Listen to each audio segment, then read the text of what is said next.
사람은 누구나 한 번은 다 죽습니다. 그리고 성경은 죽음 이후에 심판이 있다고 말씀합니다. 히브리서 9장 27절입니다. 한 번 죽는 것은 사람에게 정해진 것이요 그 후에는 심판이 있으리니.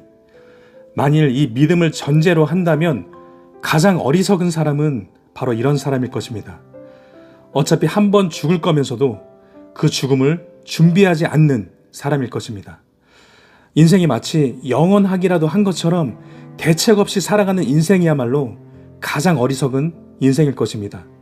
따라서 제가 생각하기에 정말 지혜로운 사람이 있습니다. 그런 사람은 바로 죽음을 준비하는 사람입니다. 불편하지만 지금 죽음 앞에 미리 서보는 사람입니다. 그래서 자신의 짧은 인생 가운데 주어진 이 한 번뿐인 기회를 결코 헛되지 않게 하려는 사람, 이런 사람이야말로 지혜로운 사람일 것입니다. 이런 면에서 저는 정직하게 말씀드릴 수 있습니다. 저는 지금 이 땅에 살아있는 모든 사람들을 이렇게 바라봅니다. 지옥에서 고통받는 수많은 영혼들이 수천 년 동안 간절히 구해도 얻지 못하는 그 기회를 얻은 사람들이라고 말입니다. 그렇다면 이 영상을 보시는 분들도 여전히 이 놀라운 기회 안에 있는 분들이 분명할 것입니다. 흔히 사람이 죽어서 가져가는 것이 없다고 말합니다. 맞는 말입니다. 사람은 죽어서 자기 소유를 조금도 가져갈 수 없습니다. 전도서 5장 15절입니다.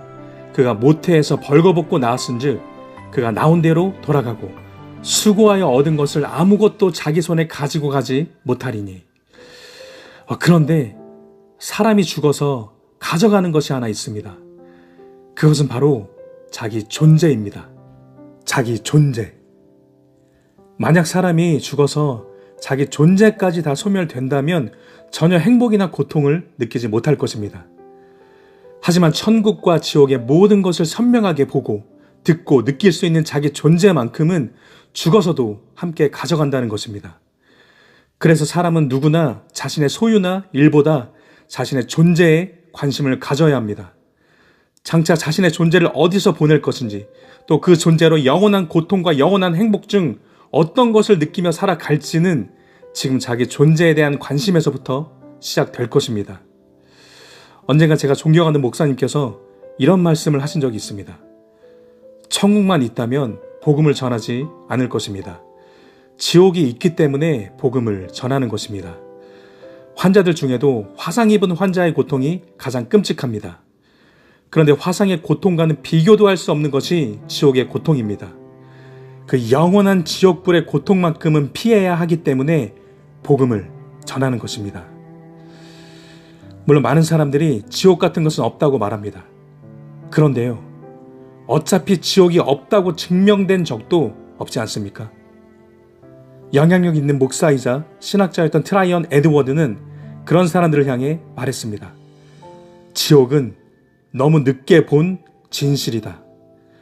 그곳은 제때 할 일을 하지 않아서 후회하는 곳이다. 그러면 또 어떤 사람들은 다음과 같이 항변하곤 합니다. 아니, 사랑의 하나님이 어떻게 자기를 믿지 않는다는 이유로 사람들을 영원히 지옥에 보낼 수가 있는가? 그런 하나님이라면 나는 영원히 하나님을 믿지 않겠다. 하지만 저는 그런 사람들을 향해서 이런 말씀을 드리고 싶습니다. 하나님께서 믿지 않는 당신을 지옥에 보낸다고 항변하시기 전에 당신을 그 지옥에서 건져내기 위해 과연 어떠한 처참한 대가를 지불하셨는지도 보시기 바랍니다. 하나님은 당신의 모든 죄를 그분의 아들 예수님께 담당시키셨습니다. 그래서 십자가에서 벌거벗겨진 채로 피 흘려 죽게 하셨습니다. 그렇게 해서 당신이 지옥에 가지 않고 영원히 살 길을 마련해 놓으셨습니다. 하나님께서는 죄인들이 살 길을 마련해 놓지도 않으시고 지옥에 보내시는 분이 아닙니다. 그러니 죄인들이 지옥에 가는 것은 하나님의 사랑과 손이 짧아서가 아닙니다. 그것은 자기 아들을 내어 주기까지 죄인들을 살리시려 했던 그 사랑을 거절하고 끝내 죄를 선택한 결과인 것입니다. 마지막으로 전도서에 보면 이런 말씀이 있습니다. 전도서 7장 2절, 초상집에 가는 것이 잔치집에 가는 것보다 나으니 모든 사람의 끝이 이와 같이 됨이라. 산자는 이것을 그의 마음에 둘지어다. 전도서 7장 4절. 지혜자의 마음은 초상집에 있으되 우매한 자의 마음은 혼인집에 있느니라. 지금 이 영상을 보시는 선생님의 마음은 어디에 있으십니까? 혼인집입니까? 아니면 초상집입니까? 물론 꼭 초상집에 가지 않으셔도 됩니다. 또 그동안 우매한 마음으로 살아오셨어도 괜찮습니다. 다만 만일 선생님께서 인간의 근원적인 문제인 죽음의 문제를 해결받고 싶으시다면 오늘부터 하실 일이 있다고 저는 말씀드리기 원합니다. 먼저는 지금 죽음 앞에 미리 서보는 것입니다. 조금 불편할 수 있지만 죽음에 대해 생각해 보는 것입니다. 그리고 자기 소유나 일보다 자기 존재에 관심을 갖는 것입니다. 자신의 존재가 장차 영원이란 시간을 천국에서 보낼지 아니면 지옥에서 보낼지를 바랍니다. 다음으로는 선생님의 죽음의 문제를 단번에 해결하시고 부활을 마련해 놓으신 예수님께 나아오는 것입니다. 요한복음 11장 25절에서 26절입니다. 예수께서 이르시되 나는 부활이요 생명이니 나를 믿는 자는 죽어도 살겠고 무릇 살아서 나를 믿는 자는 영원히 죽지 아니하리니 이것을 내가 믿느냐. 그리고 그동안의 죄악된 삶을 회개하고 선생님의 모든 죄를 대신하여 죽으신 예수님을 믿는 것입니다. 만일 그러기 원하신다면 지금 저를 따라 기도하시면 됩니다. 참고로 다소 무미건조한 느낌이어도 괜찮습니다. 그저 진실한 마음으로 저를 따라서 소리내어 기도하시면 충분합니다. 주 예수님, 저는 그동안 말과 행동과 생각으로 죄를 짓고 살았습니다.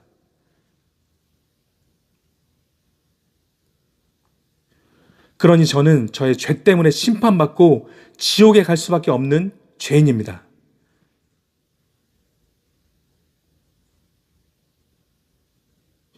그래서 저에게는 구원자 예수님이 필요합니다. 그래서 이 시간 저의 모든 죄를 회개합니다. 그리고 예수님을 저의 구원자로 모셔드립니다. 그러니 예수님의 십자가 피 공로로 저의 모든 죄를 용서하여 주시옵소서.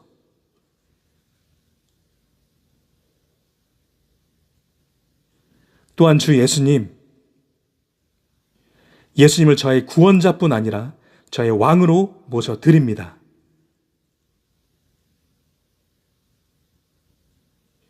그러니 이제는 제 뜻대로 살던 인생에서 하나님의 뜻대로 사는 인생으로 방향을 전환하겠습니다.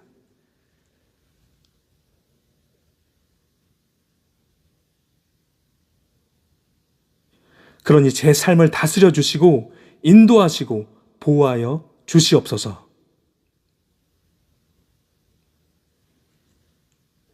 또한 하나님의 영이신 성령님을 제 안에 보내주셔서 저를 거룩하게 변화시켜 주시옵소서.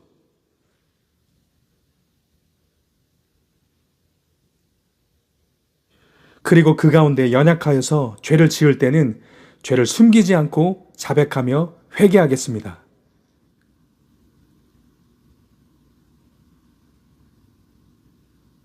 그러면 그때마다 저를 예수님의 피로 항상 깨끗하게 씻어 주시옵소서.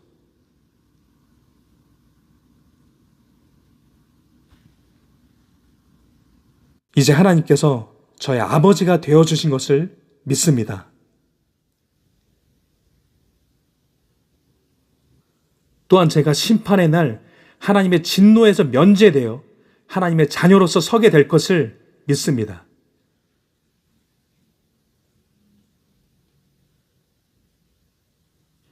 그래서 슬픔도, 고통도, 질병도, 가난도 없는 하나님의 나라에서 하나님과 함께 영원한 안식을 누리며 살게 해주실 것을 믿습니다.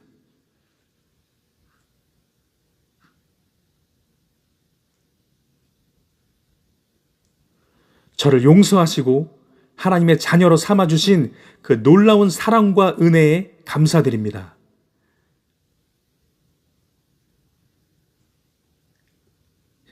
제가 지금부터 하나님 앞에 서는 그날까지 하나님을 사랑하고 경외하며 하나님의 말씀대로 살 수 있도록 도와주시옵소서.